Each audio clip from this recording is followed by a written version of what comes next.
Welcome back, everyone, to the Amazon Connect podcast. Are we at episode 17, 16? Mark, do you know?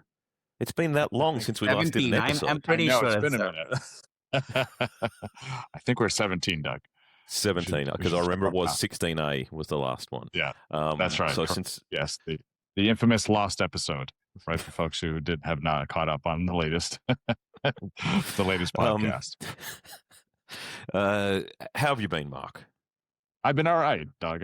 It's I just landed about an hour ago, so I've been traveling. I was spending quite a bit of time on the West Coast these last couple of weeks, so meeting with a number of customers and our partners, and yeah, it's been a fun couple of weeks, but it's good to be home.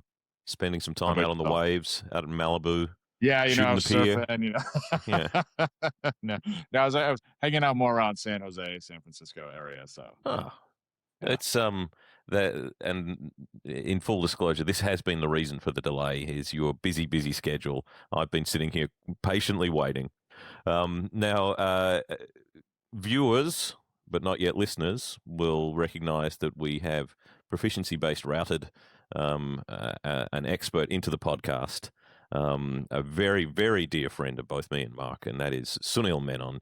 Sunil, please introduce yourself and give us a super short rundown on who you are. absolutely, Doug. First of all, it's an honor to be on your podcast. I consider it to be an honor. So thank you for having me over. Hi, my name is Sunil Menon for listeners and viewers. I am a senior business development leader for Amazon Connect and Amazon Connect Health. My remit is U.S. healthcare. I cover all of the subsegments within U.S. healthcare, which includes providers, so healthcare systems, payers, healthcare payers, med tech, health tech, and biopharmaceuticals. So I look at scaling motions to grow the business.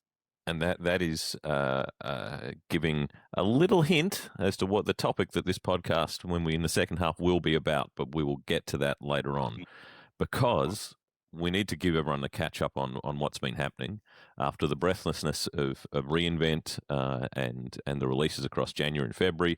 There's a little bit of a lull as we save up all our releases for Enterprise Connect, which is kind of like the second biggest announcement through the year. And so there were a heap of interesting things mentioned there. So let's go through them quickly so we can get to the good stuff from Sunil.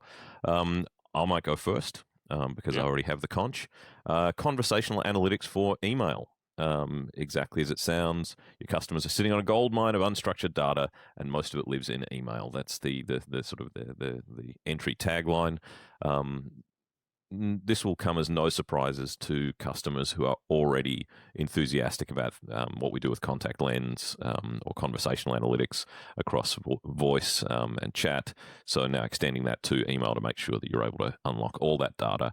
And I think probably the most important point about this for anyone who hasn't been exposed to it is this is where you're making useful data from the contact center available to everyone else in the organization, whether that be sales, whether that be product, whether that be marketing.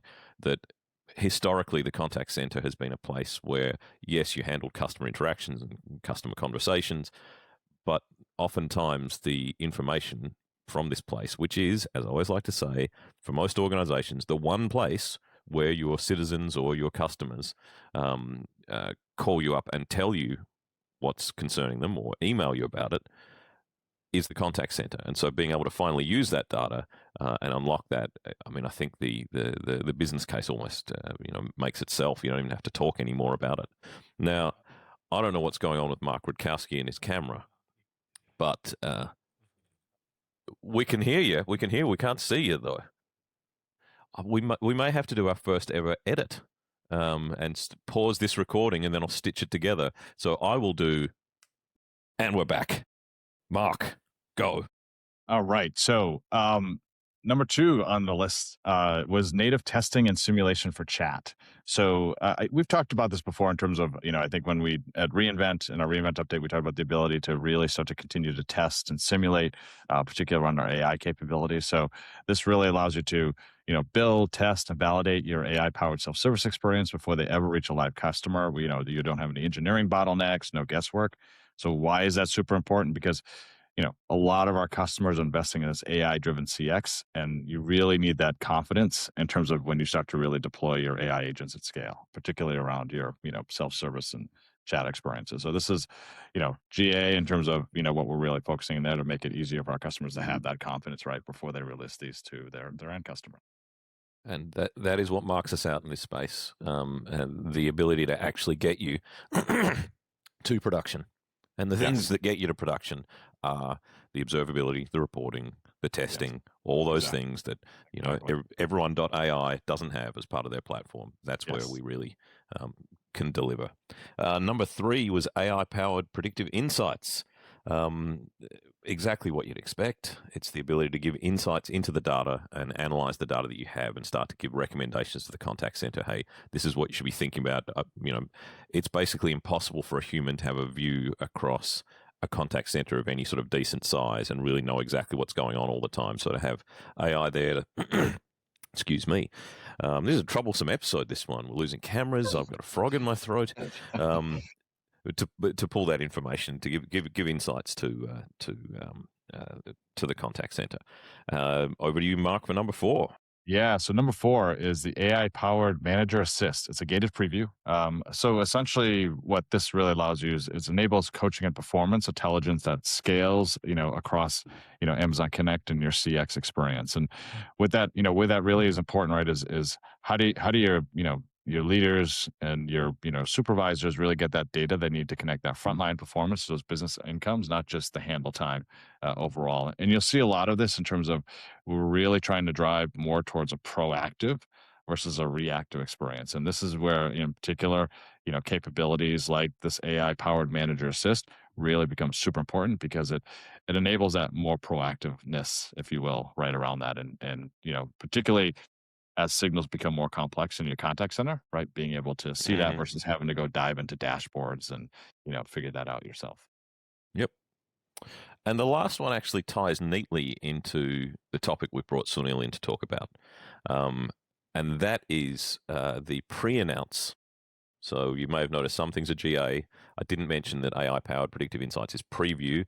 You mentioned that the Manager Assist is gated preview. So this is pre-announce. So this will be coming. But it's called Solution Studio, and it allows you to build and adapt customer journeys and back office workflows without engineering support.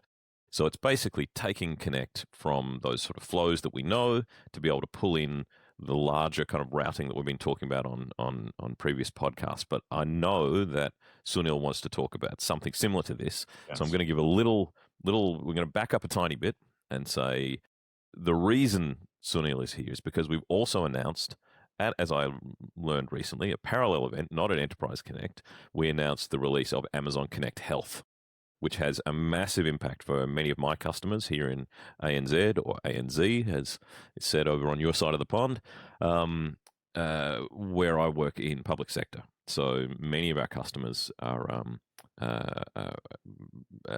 in healthcare, and this is going to have a big impact for them. But Sunil, why did we make Amazon Connect Health?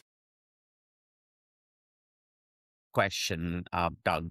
So as you know, Amazon Connect as a solution has been used in healthcare around the world. You have some great customers in Australia that have publicly, New South Wales eHealth, for example, has publicly said that they use Amazon Connect. Poppy down there has stood on stage many times and spoken to lots of other customers. She's amazing. And you have NHS has also come publicly and said that they use Amazon Connect in different parts of their system. And similarly, US customers have also adopted Amazon Connect. It's no longer just a contact center solution, because if you think about you as a patient, you interact with different parts of a health system. You may call a central contact center, but you may also be going to a department, clinic, or an ambulatory center, and you may be communicating with those. The beauty of Amazon Connect is that because it's not a license-based system, You can actually provide patient engagement through the entire continuum of care in the contact center, department, clinics, and ambulatory centers. But there is also a need to improve those experiences. And what we found that every system has electronic health record systems where you have the patient data. That's where all the scheduling events are created. So it was important that we make it easier for our healthcare customers to reduce the friction of that whole process, provide self-serve experiences for patient verification, for example, have the ability to make, cancel, or reschedule their appointments in an automated fashion, because those things usually take a lot of time. So that's why we decided that we were going to launch these purpose-built AI agents to sit on top of Connect to enhance the experience, reduce the friction, and improve the time to value. So And we took, yeah, go ahead. no, I'm interested because you said there you covered a lot of things I want to ask about there, but you said that it's important that we did this to improve the service that was being delivered by healthcare organisations. Is it worth teasing out? Oh, I'll actually say I think it is worth teasing out why this is important to our listeners. It is that the population globally is getting older. Where the population keeps growing. There are more and more people living longer in those sort of years where you really have a big dependency on healthcare. And every single listener here will be interacting with health services at some point during their life and multiple times in those multiple points. It's getting to the point to the stage in places like Tasmania and Australia. I'm sure there's some of the smaller states in the US where there are not enough doctor's appointments to service a state where there are, the people are increasingly old and increasingly remote as well. And so these kind of e-health initiatives, which have had, people have been talking about e-health for the last 20 years. What is it that's actually that we've done here? You mentioned the, specific AI agents. Why is this different to, having online appointments or, video conference and things like that? What have we actually provided? Yeah. So we've actually provided two sets of agents. Some agents work with Amazon Connect, but what we did is we elevated the Amazon Connect to a family brand name of applications.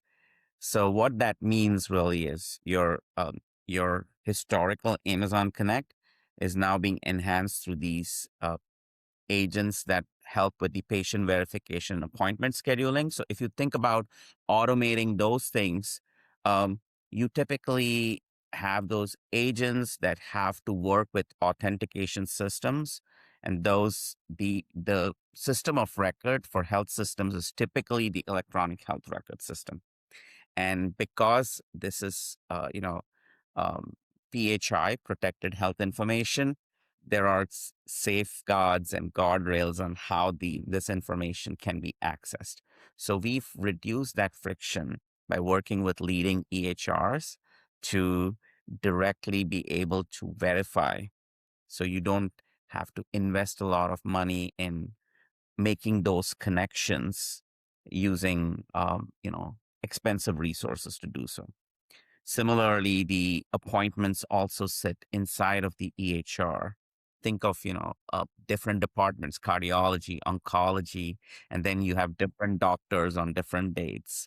So the schedule, typically you would call somebody, you would wait in queue for 15, 20 minutes, maybe even longer. And then you would speak to somebody, they would try to find you an appointment. But what we have done is made that information for an existing patient-provider relationship.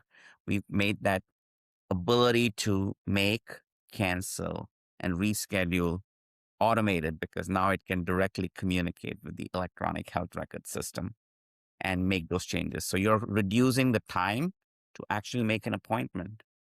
And one thing that struck me, I was a couple of weeks ago, I was in Queensland talking to one of the health agencies up there, and they highlighted one of the big problems they have with that, the appointment scheduling, rescheduling, is oftentimes someone who has even not that serious a health condition might have multiple appointments. There might be the GP appointment, and then there's one with the radiologist, then there's the one with the specialist, then there's the one. So the the agentic approach is probably the only way to really solve that problem, where it's able to go in, look in multiple systems, because these may all be private providers as well as public providers, and they may have different systems. So the idea that you would write a simple Lambda function to go and look up a bunch of different systems is just not feasible. You'd be forever modeling it, remodeling it. So that idea of a tool setup, an MCP servers, is much, much more, like I said, feasible, but I'm going to say it again. It's in fact the only feasible way. But Mark, you look like you're about to say something there. Yeah, no, I was gonna ask, like, which I think it's, I look at the other side of that too, though, right? Is I think, healthcare is, also highly risk adverse. So, Sunil, as we've had these conversations with our customers around this, what have we told them that really have convinced them that, like, this is a better way than what they have? Yeah, we had on the patient engagement side of things. We have a customer, University of California, San Diego, who spoke at reInvent, and the patient verification part alone reduced their the average call time by over 60 seconds. Take that saving, then you multiply by millions of calls. That is a lot of cost saving. It also reduces the queue time, because you think of all the people who are self-serving that particular part of that journey, then it's allowing other patients who are in queue to be served faster. So that's one example. The appointment um, management agents are going to result in, again, the same uh, benefits. There's going to be higher first contact resolution because they're calling to make an appointment, and now they have a way to make an appointment without waiting in line for or queue for 15 minutes or 20 minutes, depending on how clogged that system is. So that is a great saving. And then this is different set of agents that came out with, and that's the exciting part people don't know about, which is we now have agents that are available at point of care, and you I don't was need going to get to this. Amazon Connect Yes. for that. Yeah. So now what does that really mean? Think of your experience. You walk into an exam room to meet a doctor. The doctor is going from patient to patient. They get a little folder with, your history and, why you are there. They're trying to quickly, between calls, trying to get insights on you before they walk into that door. And then they start chatting with you. There's a lot of information exchange. They have to be empathetic, but they also have to take notes. Anytime you have a cognitive distraction, it takes away from the quality of experience, the empathy and care. I mean, we're all human beings, and doctors are human beings. So that's another issue. And then they have to go back in the evening after they put their kids to bed. They have to go and type up the notes, remember what was said. So it's a pretty burdensome process. So we have these set of agents that we call the point of care agents that do the patient insights, so they can provide a quick view into the patient profile, why they're there. For example, it's Maria, 59 years old. We have to talk about her weight and diabetes diagnosis. And the diabetes diagnosis is coming from her lipid profile, her cholesterol and other kinds of metrics that are quickly surfaced to the doctor. So the doctor has those insights and they can have a more effective conversation. The ambient listening agent listens to the conversation, transcribes the whole thing, and provides a great summary. So you have fidelity of everything that's communicated. And then you have the autonomous coding agent. So For billing purposes, you need to have the ICD-10 codes, the common procedure codes, CPT codes. So those codes are autonomously generated based on the entire transcript of conversation. You have auditability, and then you also have confidence scores on those codes. So think about the efficiencies. You've made the doctor more effective before he meets the patient through those patient insights. You've made the doctor not worry about taking notes because everything is being transcribed. There's ambient listening. And then you've accelerated the revenue cycle by providing autonomous coding with those codes. They don't have to spend time at home after putting their kids to bed. So it's overall efficiency improvement. This particular set of agents is targeted to health technology companies. So it's available as a unified SDK so that they can incorporate it in their solution. So we have some examples. Veradigm saw that every physician saved 2+ hours week by doing this when they tested this solution. NetSmart saw a 275% increase in their ambient listening capabilities across 1,300 clinics. We have Amazon One Medical, which had over 1 million ambient listening sessions done by these agents. And this year, we're going to launch autonomous coding. So there is overall efficiency improvement, and we are empowering health technology companies that want to offer a cost-effective solution, the ability to embed these agents. And there'll be more agents, both on the patient engagement side and the point of care side that we're going to launch. So you've mentioned that term ambient listening. What is that like? That's an interesting term. What does that mean? Because I don't know if everyone kind of understands when you use that terminology. Yeah, absolutely. So ambient listening is when you and I are talking, we are exchanging words. So everything that we are covering, including our pauses and other kinds of feelings, those kinds of things can be captured in that ambient listening mode. So think of it, it's on the connect side, you have the ability to decipher what people are saying. It's the exact same thing. I kind of think about when we often talk about the conversational analytics, right? Like this is that, right? And then some, right? In terms of understanding kind of where sentiment now becomes super important, right? In terms of that, patient and doctor relationship for sure. Yeah, for want of a better term, it's call recording for conversations. Yeah, that aren't happening on the phone. Exactly. I remember a few years ago we released Amazon Comprehend Medical that had as part of it sort of almost recommendations, but also double checking things like the medications that were being recommended, or did it match up with the medical guides as to the amounts and those kind of things, and just sort of as a safeguard and an assistant for the physician. Was there a consideration of incorporating that kind of functionality into Connect Health? I mean, you mentioned that there may be future agents, but that kind of those kinds of things will definitely be incorporated as the product gets refined. So this is, with agentic AI, there's so much development. We've taken the best of our learnings from previous AWS services in the space and built on those to make the current agents deliver the value. Maybe you can't comment on this, and maybe Mark can. I don't know. Are we going to see more of these kind of? Because you mentioned a Connect as a family brand across different kinds of verticals and things like that. Are we going to see more of these, like Amazon Connect Health and then Amazon Connect?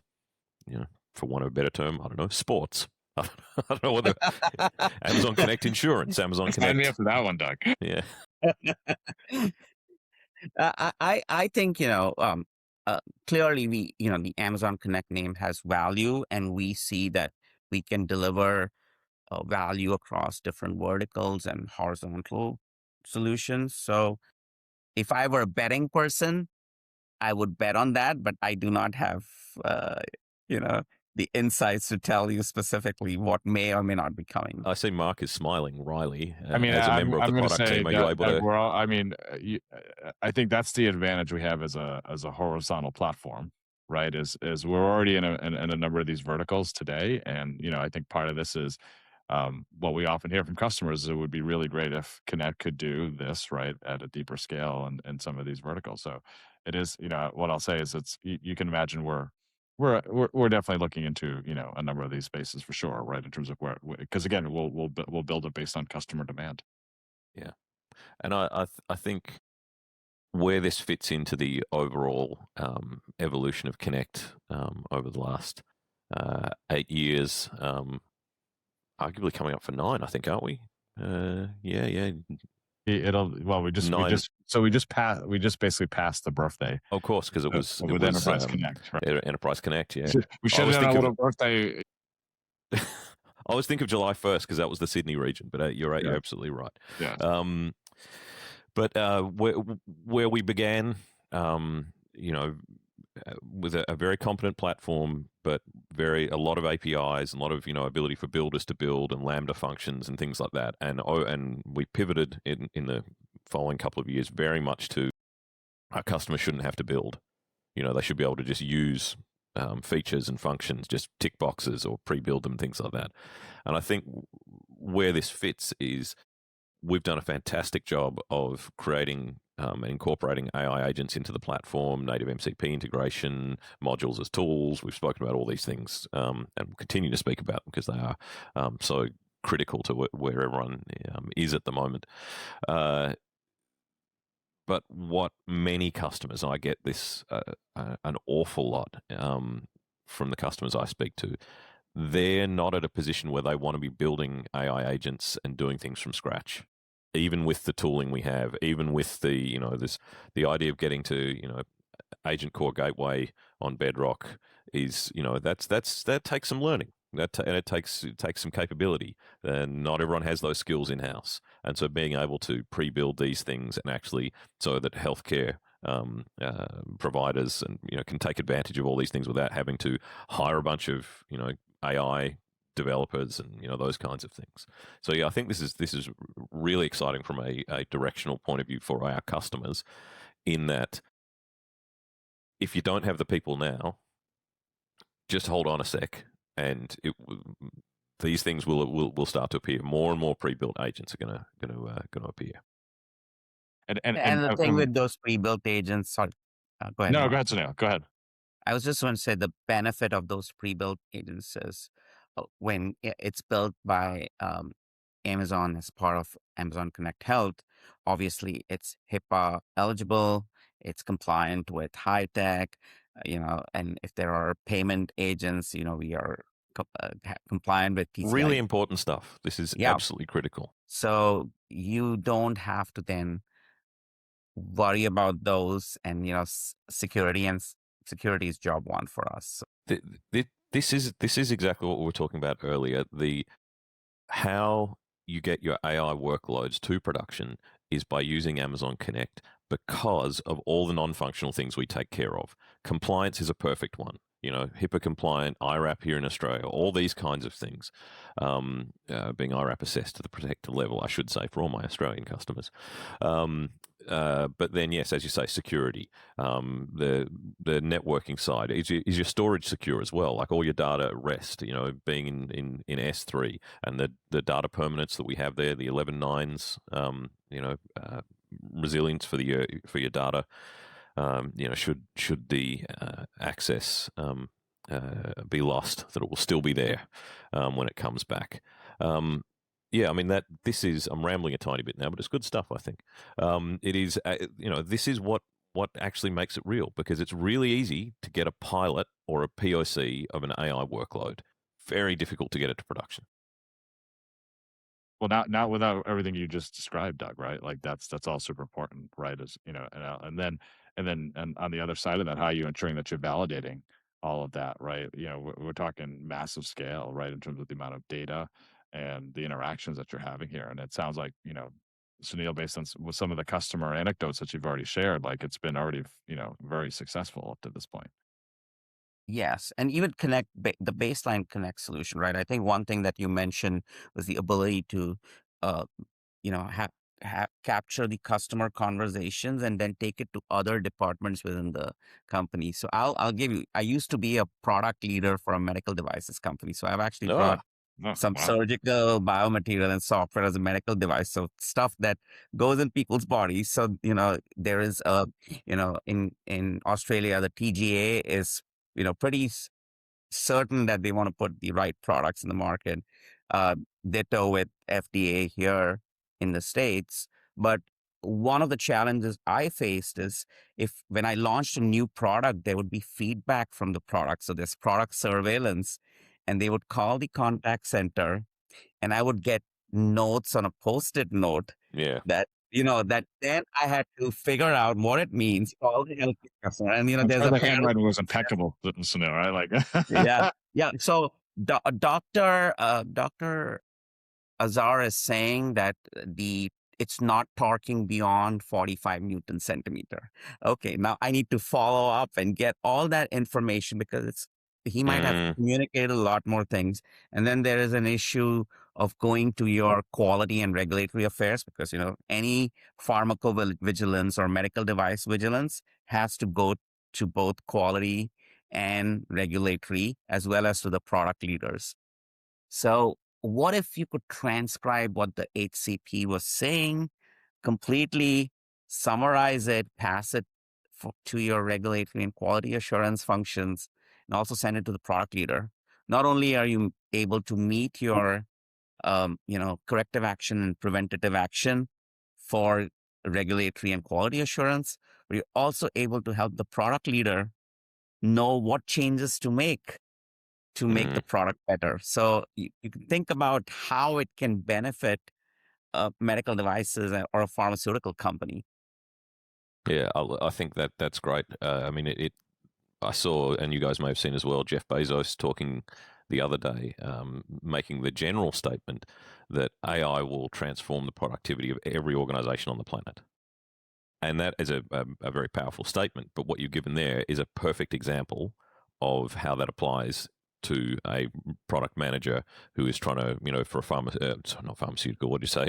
Medical devices. Medical device company, where the look at that productivity gain by rather than scrawled post-it notes that you sometimes get and all the work you had to do to then work backwards from that to actually find out what it is you should do with the product to this information is getting pulled and summarized and the important and correlated against other data as well, because maybe you spend your time working on that and that's the second most important or third most or fourth most important thing you should be working on.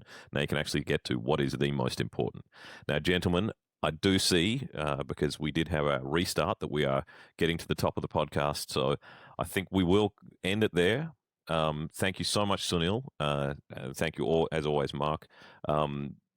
Just fascinating and fantastic to see the sort of things we're doing with Amazon Connect that may not be immediately obvious to many people who use Connect in the sort of traditional sense. So thank you very much for your time. yeah, thanks, Sunil. This was really Thank you. fascinating conversation. Loved it. Yeah. Thanks, everyone. Bye bye. Thanks all.